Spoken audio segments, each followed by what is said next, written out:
Kahit nagpaparamdam na ang tag-ulan, maaari pa rin lumarga at mag-refresh. At kung dadayo po sa norte, may mga lugar pa rin na swak sa mga nais takasan ng init. Pumasyal na tayo dyan sa pagtutok ni Darlene Kai. Init na init? Sa Ilocos Norte, you can beat the heat.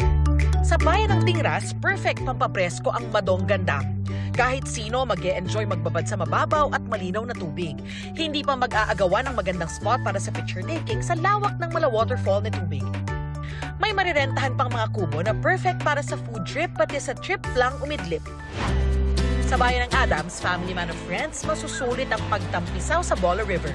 Refreshing ang malamig at napakalinis na tubig sa ilog. Mababaw lang din ito kaya kid-friendly. At kung feeling adventurous, pwedeng mag-cliff diving. Kapag nagutom, pwede ring mag-picnic sa mga marirentahang kubo. Sa bayan ng Burgos, kahit hindi magpatangay sa agos, refreshing na sa mata ang picture-perfect vista ng West Philippine Sea mula sa pamosong lighthouse o parola sa Cape Bohiador. Nasa tuktok ito ng Borol, pero kung takot sa heights, pwede ring bumaba at tumambay sa rock formation sa tabing dagat. Kahit tirik ang araw, refreshing pa rin dahil mahangin. Pwede pang magtampisaw sa tubig sa pagitan ng naglalakihang mga bato. Kung di naman feel mag-swimming, pwedeng mag-chill lang sa mga kubo. Walang entrance fee pero bawal magkalat ng basura para mapanatili ang kalinisan. O, saan tayo sa susunod na pasyal o food trip? I-share nyo na sa 24 Oras Weekend page ang inyong travel at food adventures. Para sa GMA Integrated News, Darlene Kai, nakatutok 24 Oras.